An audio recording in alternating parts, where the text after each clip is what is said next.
Canadá se ha caracterizado siempre por ser un país tranquilo, pacífico. Me atrevería a decir que en muchos casos es el sueño de muchas personas. Sin embargo, como en toda historia, siempre tiene dos lados que contar.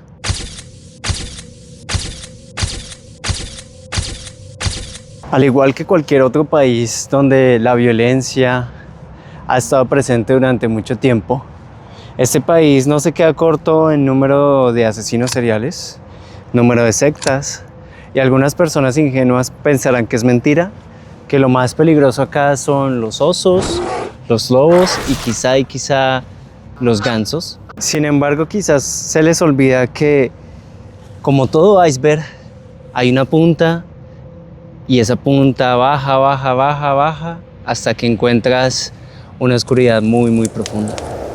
De eso se trata este video. Bienvenidos al iceberg de Canadá.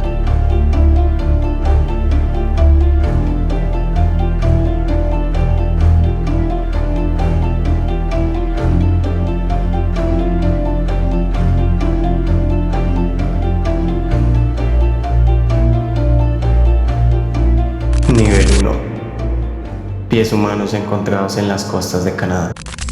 Imagínense ustedes estar un día con sus familias caminando en la playa con un tranquilo paseo cuando de la nada empiezan a encontrar pies cortados en las costas, con sus zapatillas puestas, nuevecitas y relucientes.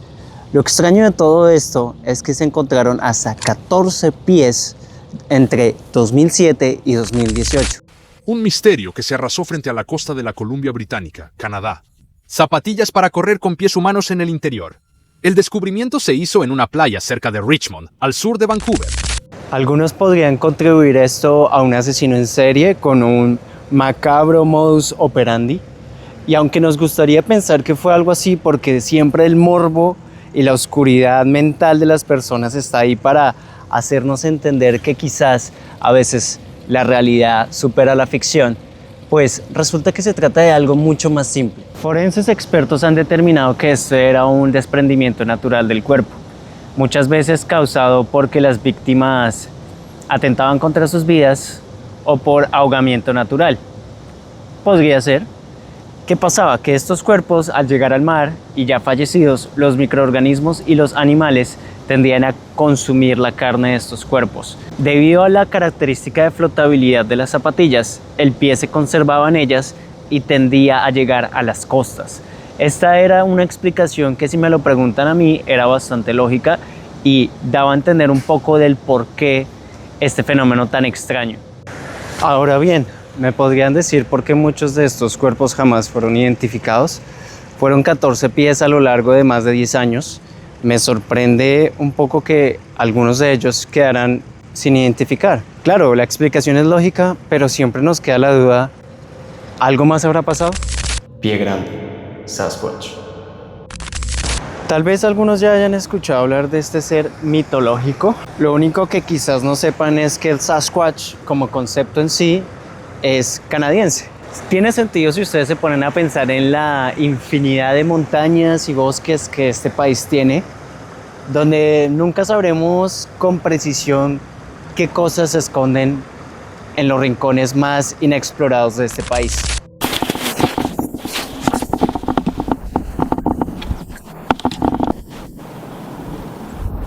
That's not human. It's not a human. The face is here.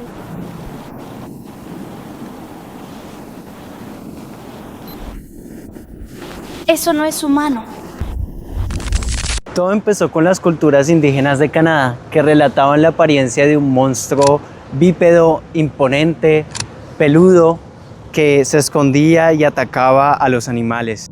Ahora bien, el concepto de Bigfoot se origina cuando los colonos europeos llegan a Canadá, y estos fueron los que asignaron el nombre que hoy conocemos tan famoso, ¿no? Pie grande en español. Sin embargo, me deja un poco pensativo pensar en la idea de que dos culturas tan opuestas hayan coincidido que un ser de tales características existió. Hoy en día, aunque hay pruebas y se ha intentado comprobar la existencia de este ser mitológico, la realidad es que los científicos todavía están un poco escépticos, pero bueno, vamos, existe el ornitorrinco y creo que es un ser hasta más extraño.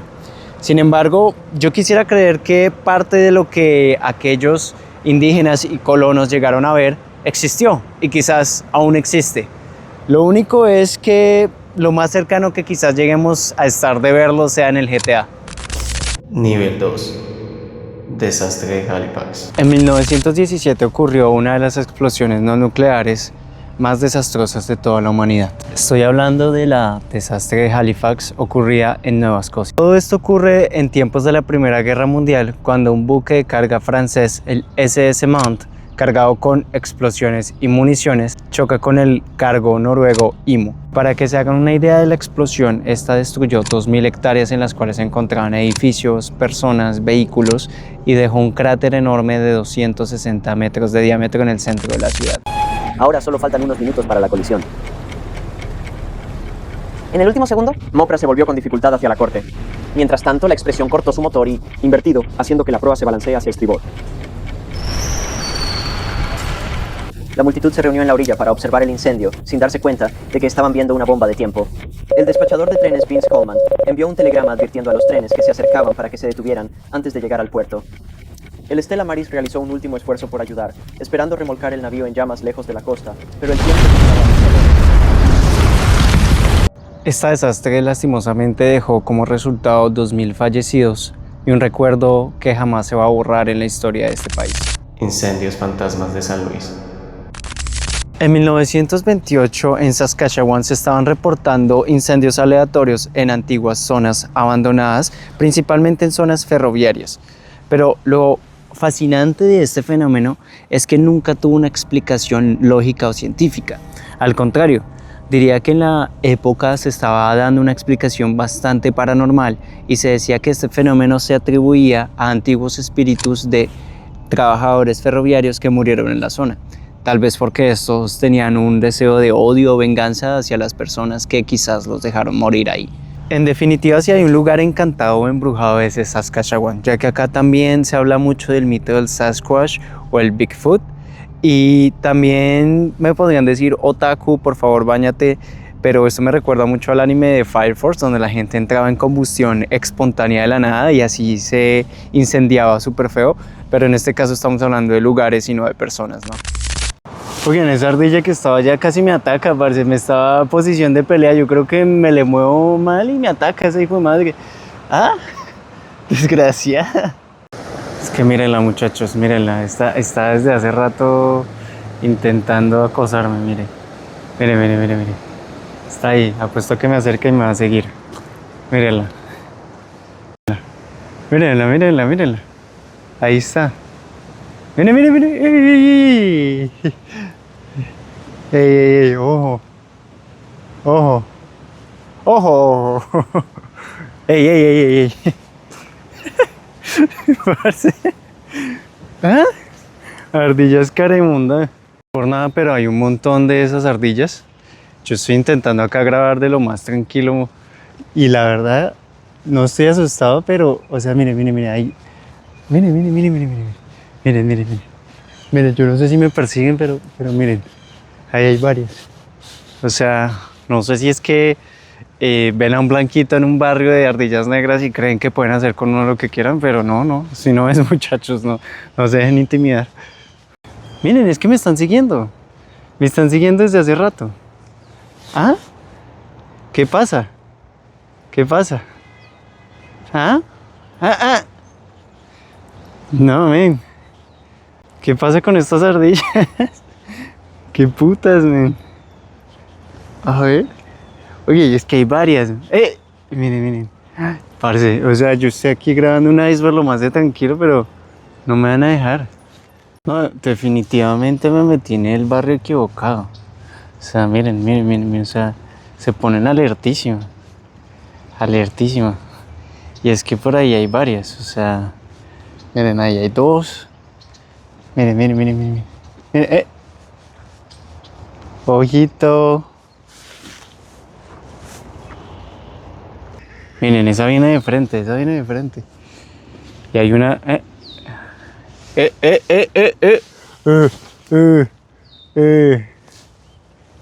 No, marica, yo me voy. Miren, otra vez, parce, otra vez. Ojito. ¿Será que quieren comida? ¿Qué querrán, man? ¿Qué quiere usted? No entiendo, man.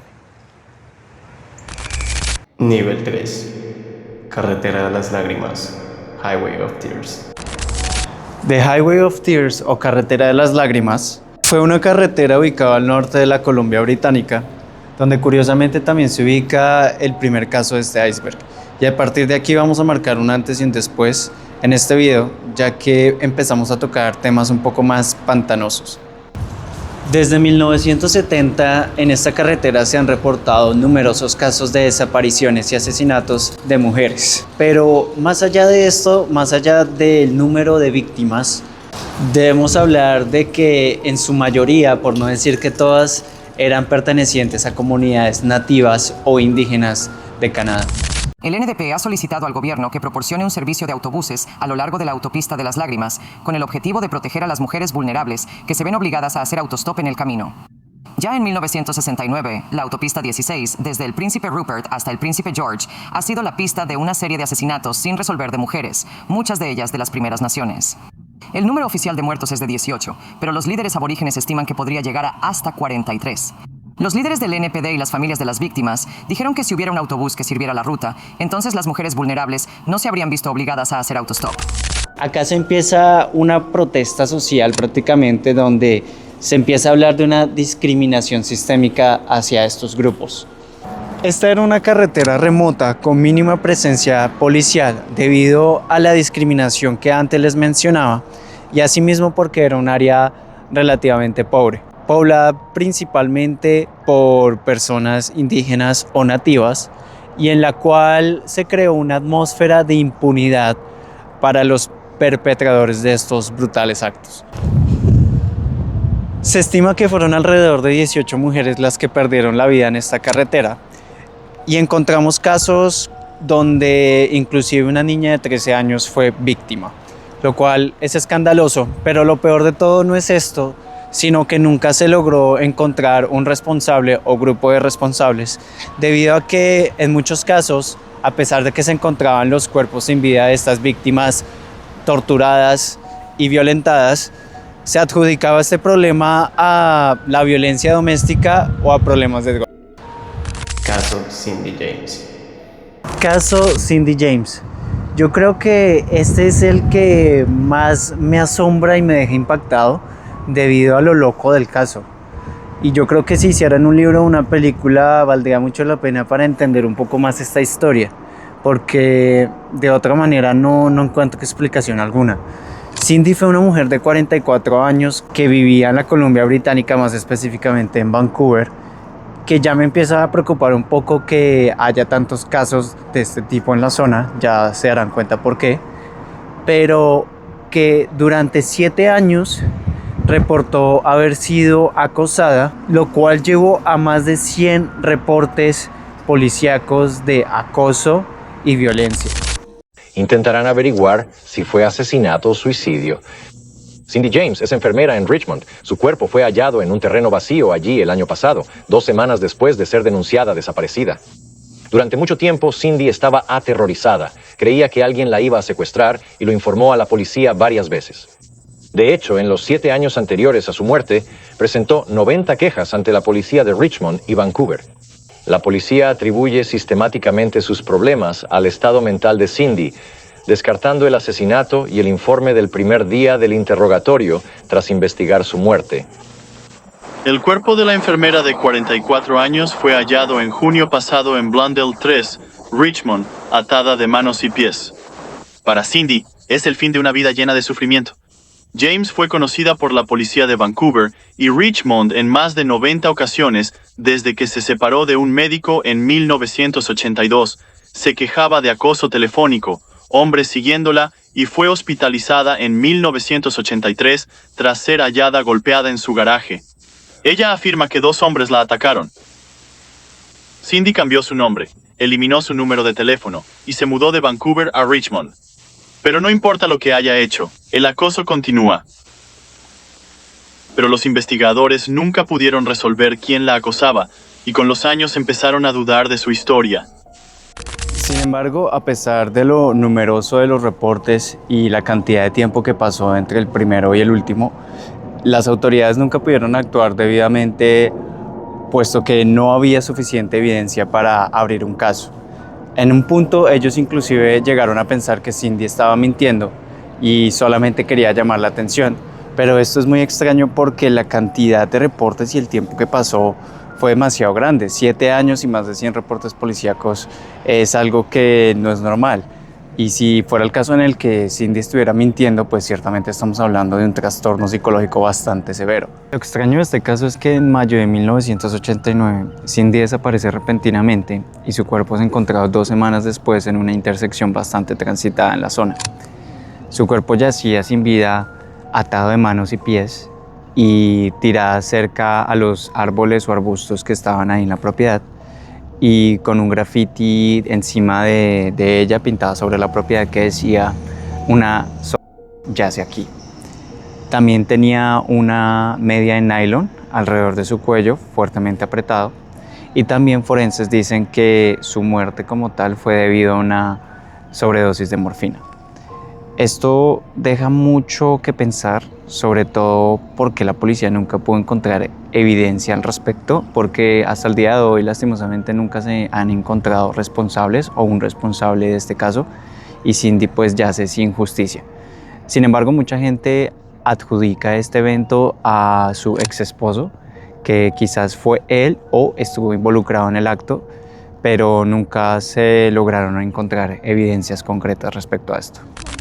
Nivel 4. Experimento de privación sensorial. En una época donde estamos constantemente expuestos a los estímulos, donde constantemente estamos usando nuestros teléfonos, donde hay ruido todo el tiempo, donde quizás los únicos momentos de paz son cuando dormimos, y ahí inclusive tenemos sueños y estímulos que permiten que nuestro cerebro siga trabajando y reaccionando ante algo, en este experimento nada de eso ocurría. Esto se debió a que en muchos casos lo que se buscaba era aislar completamente a las personas. En este experimento, los participantes eran enviados a entornos donde los estímulos visuales, auditivos y en algunos casos táctiles eran reducidos al máximo. Por ejemplo, en habitaciones oscuras y silenciosas durante periodos prolongados de tiempo. Exactamente esto es lo que sentían las personas involucradas en este experimento. Al menos acá ustedes están escuchando mi voz por propósitos de este video, pero ahora si ustedes quitan el sonido y simplemente ven una pantalla oscura, se van a dar cuenta de que es bastante extraño. Y esto fue lo que ocurrió en la Universidad de Manitoba, un experimento de privación sensorial en el que se buscaba comprobar los efectos psicológicos y físicos de estar completamente aislado de cualquier estímulo externo. Lo sorprendente de todo esto fueron los resultados, ya que se logró comprobar que con el paso del tiempo, ante la falta de estímulos, el sujeto puede llegar a experimentar alucinaciones, ansiedad y por supuesto alteraciones en el estado de ánimo y en la percepción del tiempo. La hipótesis a la que se llegó con esto es que el cerebro intenta llenar el vacío sensorial, dando lugar a fenómenos perceptivos inusuales. Hoy en día, como les explicaba antes, donde estamos tan expuestos a estímulos constantemente, ciertamente exponerse a esto podría ser una tortura. Lo único que yo creo es que de alguna manera el cerebro siempre va a buscar la forma de obtener dopamina.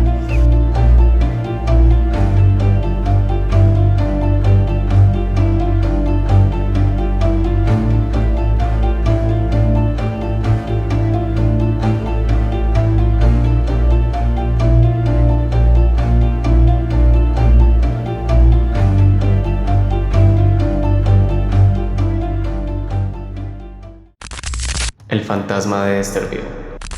Charlie Cartier fue una mujer indígena de Manitoba, una mujer normal y corriente que se dedicaba a cuidar de su madre enferma en una comunidad aislada de Canadá. Sin embargo, esta mujer estuvo involucrada en uno de los casos de catfishing más grandes que había. Una mujer de Manitoba fue acusada de una estafa elaborada que arrojó una nube oscura sobre una estrella de la NBA. La reputación del delantero del Miami Heat, Chris Anderson, está casi arruinada cuando está siendo investigado por seducir a un menor. Luego fue declarado inocente de cualquier mala conducta. El comando de Crystal Singh nos muestra el complejo engaño. Es una pequeña comunidad de menos de 100 habitantes. Una mujer lanzó una sofisticada y de gran alcance estafa en línea en Eastville, Manitoba, dijo la Real Policía Montada de Canadá. El jugador de 29 años supuestamente abrió una cuenta en Facebook bajo el nombre de Chris Anderson, al igual que el Birdman Anderson de la NBA. En ese momento jugó para los Denver Nuggets. Haciéndose pasar por Anderson, la mujer de Manitoba buscó establecer una relación y consiguió contactar con un menor en California. Funcionarios de Colorado se pusieron en contacto con la Real Policía Montada canadiense en Manitoba para obtener ayuda en casos de explotación infantil. El aislamiento al que se sometía constantemente, debido a que las comunidades indígenas en Canadá solían estar en aislamiento continuo, llevó a que ella se sumergiera profundamente en el mundo de las redes sociales y en el mundo digital, llegando a crear identidades falsas para manipular a sus víctimas. Uno de los casos más sonados fue cuando se hizo pasar por el jugador de la NBA, Chris Anderson, para manipular a la joven modelo Paris Dunn. Lo que hacía Shelly era crear estos perfiles falsos, empezar a interactuar con sus víctimas hasta el punto en que llegara a ser de manera íntima. Una vez llegados a este punto, lo que hacía era coordinar un encuentro con ellos y empezar la extorsión. Quizás este caso no es tan impactante como los dos anteriores, sin embargo nos deja una lección de que debemos andarnos con cuidado con las cosas que vemos en redes sociales. Constantemente recibimos información que muchas veces es falsa y aún así no la creemos. Shelly es el claro ejemplo de esto, como una persona desde una comunidad aislada y remota fue capaz de estafar a gente con influencia y poder. Entonces las personas normales deberíamos tener el mismo cuidado o hasta más. Al final, Shelly fue condenada a 18 meses de prisión por este crimen. Nivel 5. Asesinatos sin resolver en la isla de Vancouver. Ya estamos llegando al final de este iceberg y con ello al final de este video. Vamos a empezar con uno de los casos más impactantes, que es el de los asesinos de la isla de Vancouver. Otra vez nos ubicamos en la Columbia Británica, donde tenemos uno de los acontecimientos más extraños y diría más alarmantes de todos. Resulta que en 1970 en esta isla empezaron a haber acontecimientos muy macabros, entre ellos desapariciones y asesinatos que hasta el día de hoy tienen a la policía desconcertada, con decirles que por ejemplo los archivos y toda la información relacionada con esto ha sido bastante difícil de encontrar y parece que tampoco es de fácil acceso. De nuevo nos encontramos con un caso donde las víctimas eran principalmente mujeres, locales en algunos casos y de comunidades indígenas en otros. Como ya sabemos, había una fuerte discriminación sistémica hacia estas comunidades, pero a esto tenemos que sumarle que los casos se ubicaban principalmente en zonas marginadas o pobres. Esto llevó a que la investigación no fuera lo suficientemente profunda como para encontrar responsables y para darle justicia a cada una de las víctimas. ¿Qué fue lo complicado de este caso? Bueno, los múltiples asesinatos en la zona no tenían un patrón aparente. Muchos de estos fueron adjudicados a violencia doméstica, crímenes de odio, que si me lo preguntan a mí podría estar más relacionado con esto, o a disputas locales debido a actividades ilícitas, ¿no? Pero lo preocupante era que muchas de estas víctimas eran encontradas en la zona, principalmente sus cuerpos en bosques, a orillas de caminos rurales, con claras señales de violencia. Entonces, pues algo raro estaba pasando ahí, ¿no? Sin embargo, nunca se llegó a adjudicar esto a un asesino serial o a un grupo de asesinos seriales, pero hubo múltiples teorías que decían que quizás había un grupo activo en la zona que estaba cometiendo estos actos, ¿no? Nunca lo vamos a saber porque, pues, como ya hemos visto anteriormente, es otro caso sin resolver. Sin embargo, lo extraño de todo esto es que los asesinos seriales suelen dejar rastros o suelen dejar patrones de que fueron ellos, ¿no? Pero en este caso no hubo nada de eso y quizás eso fue lo que complicó todo. Sin embargo, yo sí creo que hubo un grupo que estuvo activamente realizando estos crímenes, principalmente hacia ciertos grupos que ya hemos mencionado antes.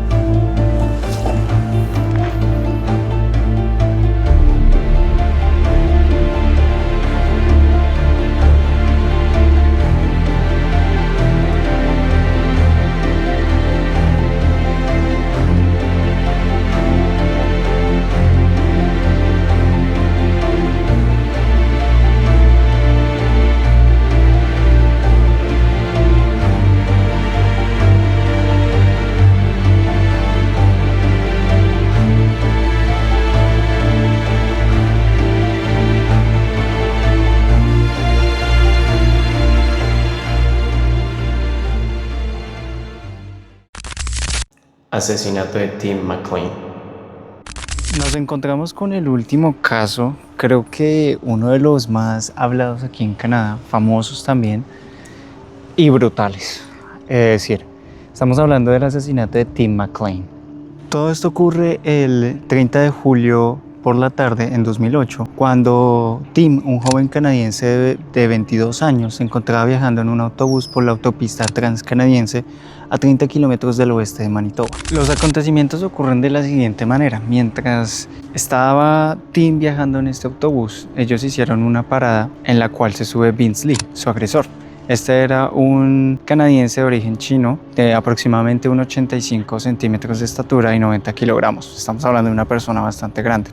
Resulta que al principio los pasajeros lo describieron como una persona normal, relativamente, pero de un momento a otro, cuando se hizo una parada técnica como para estirar piernas, como para descansar, Vince procede a ir a la parte de atrás donde se encontraba Tim y sentarse junto a él. Mi intención con este video no es crear morbo, ni mucho menos, pero creo que lo más loco de este caso fue cómo Vince atentó contra Tim. O sea, fue brutal.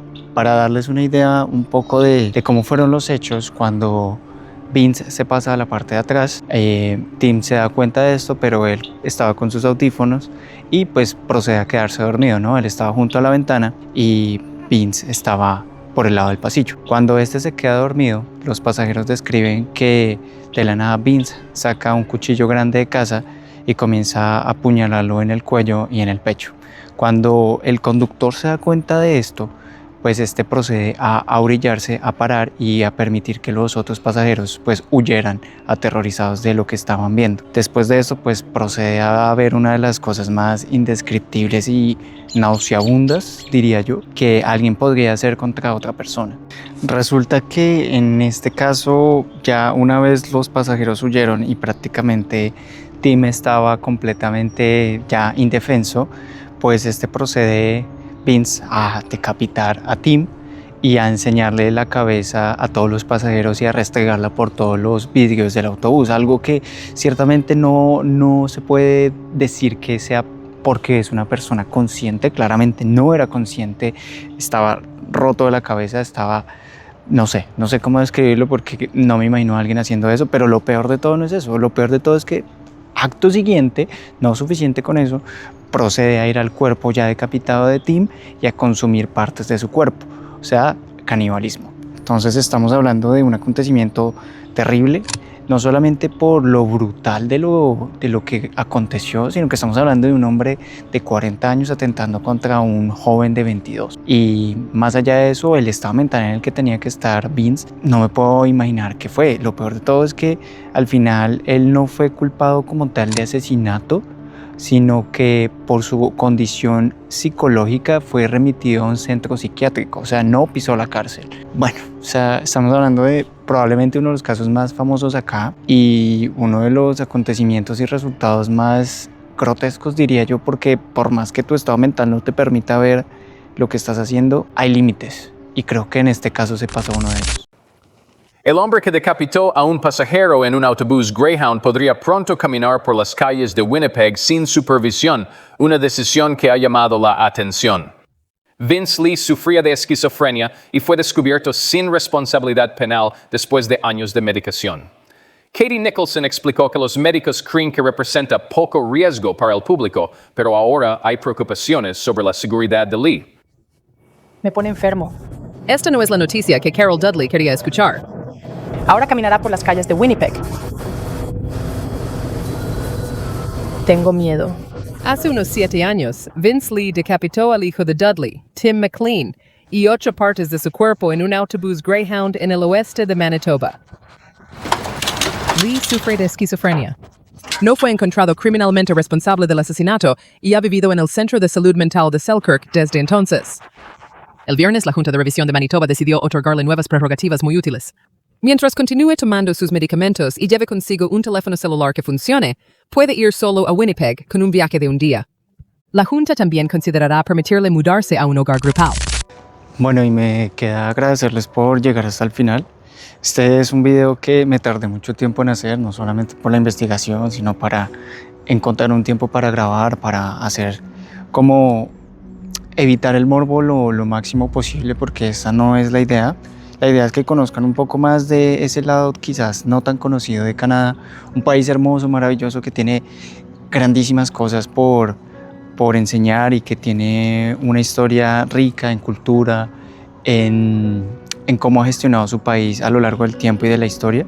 Sin embargo, estos casos no hay que olvidarlos, no hay que olvidar todo lo malo que se ha hecho también, sin importar de dónde vengas y sin importar cuál sea tu país. No somos perfectos, ningún país lo es. Creo que vengo de uno de los países más violentos y con una historia criminal y lastimosamente una de las zonas más conflictivas del mundo, diría yo, a un país relativamente tranquilo y seguro. Sin embargo, estas historias no dejan de reflejar una realidad que puede llegar a ser hasta inimaginable para algunas personas.